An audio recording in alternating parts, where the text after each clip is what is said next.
बुद्ध एक सांझ बोल रहे थे। सम्राट सुनने आया था, सामने ही बैठा था और अपना पैर का अंगूठा हिला रहा था। बुद्ध ने बीच में ही बोलना बंद कर दिया और उस सम्राट के अंगूठे की तरफ गौर से देखने लगे। सम्राट सकुचाया, घबराया, बेचैन हुआ और भी लोग देखने लगे कि बात क्या है। बुद्ध के देखने को देखकर सम्राट ने जल्दी से अपना अंगूठा जो अब तक हिल रहा था उसे रोक लिया। बुद्ध ने फिर बोलना शुरू कर दिया। थोड़ी देर बाद फिर सम्राट का अंगूठा हिलने लगा। कुछ लोग ऐसे होते हैं ना, कुर्सी पे बैठे रहेंगे, टांगे हिलाते रहेंगे, यहां वहां खुजाते रहेंगे, कुछ ना कुछ करते रहेंगे,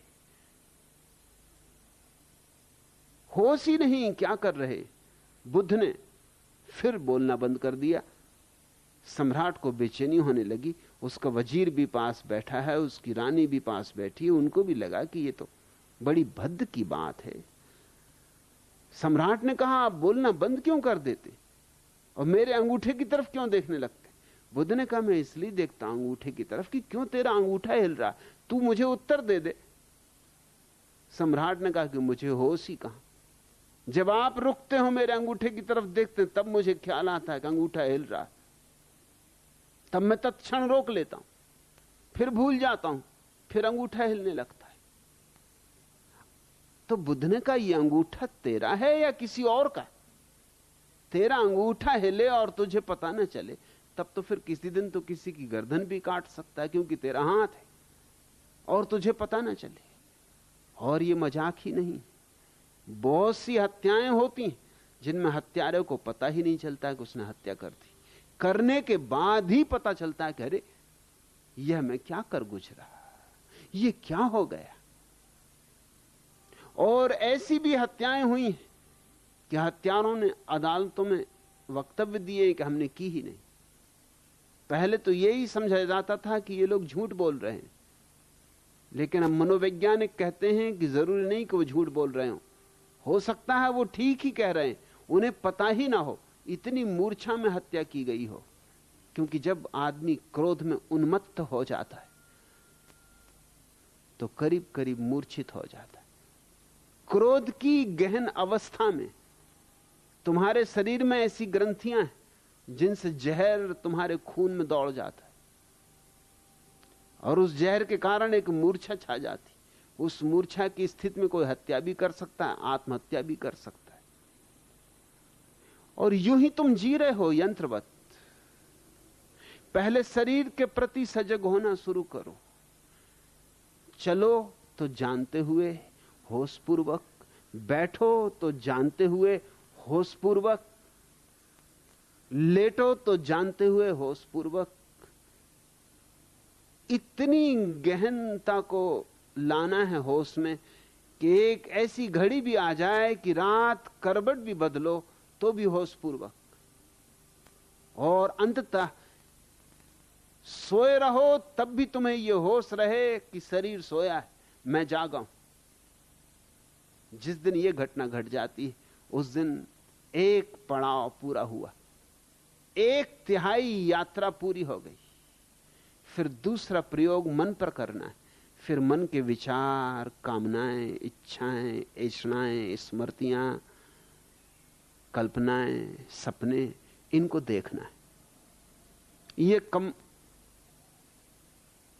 मन की ये सारी कामनाओं का जाल तभी संभव है देखना जब पहले शरीर की स्थूल प्रक्रियाओं पर तुम्हारी जागृति जम गई हो, तब सूक्ष्म पर उतरा जा सकता है।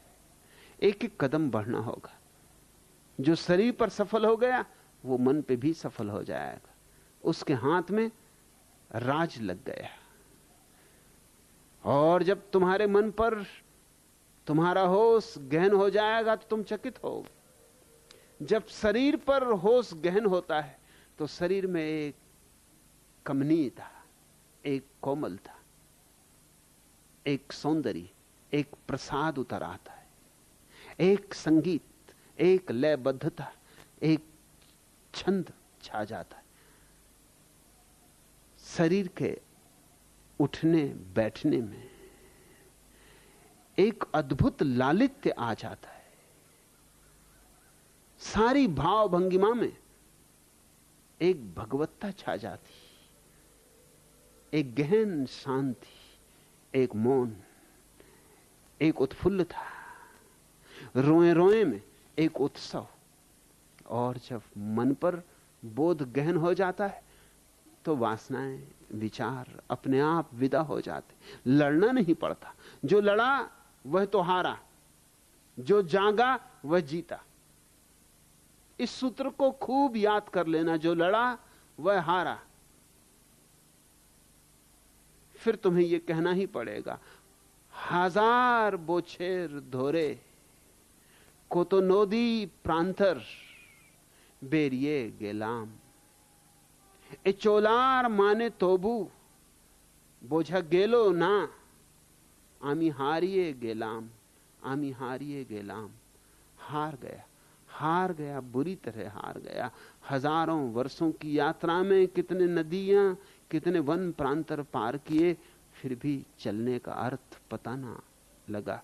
हार गया, बुरी तरह हार गया। पराजय तुम्हारी गलत प्रक्रिया का परिणाम है। जो मन को जाग कर देखेगा उसका मन विदा हो जाता है। तुम जागे कि मन गया? जिस मात्रा में जागे उस मात्रा में मन गया। तुम अगर 10% जागे हो तो 90% मन होगा। तुम अगर 90% जाग गए तो 10% मन होगा। और तुम अगर 99% जाग गए तो 1% मन होगा। और तुम अगर 100% जाग गए तो मन 0% हो जाएगा। और तब एक अपूर्व घटना घटती, जैसे शरीर में एक प्रसाद छा जाता है, वैसे ही मन में एक अपूर्व आह्लाद, अकारण आनंद। कोई कारण नहीं, कोई वजह नहीं, कोई हेतु नहीं, कोई लक्ष्य नहीं, बस अकारण झरने फूटने लगते, आनंद की रसधार बहने लगती।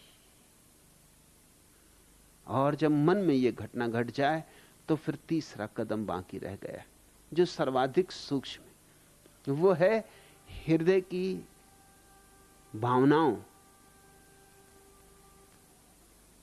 के प्रति सजगता।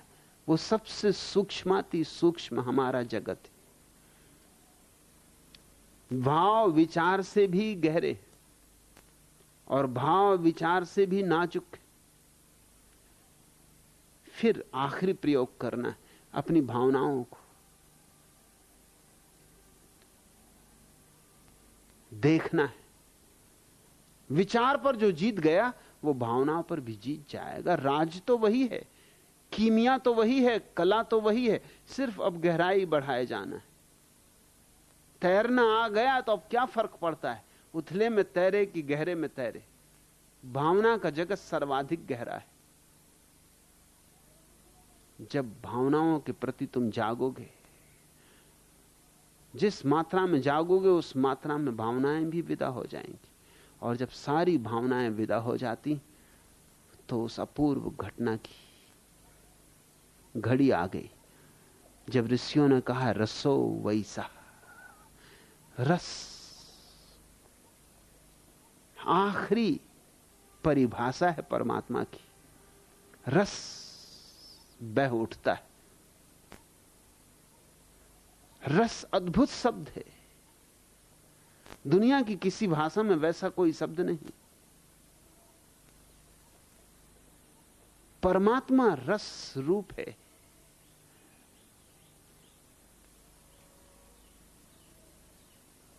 और ये 3 कदम है। इन 3 कदम के बाद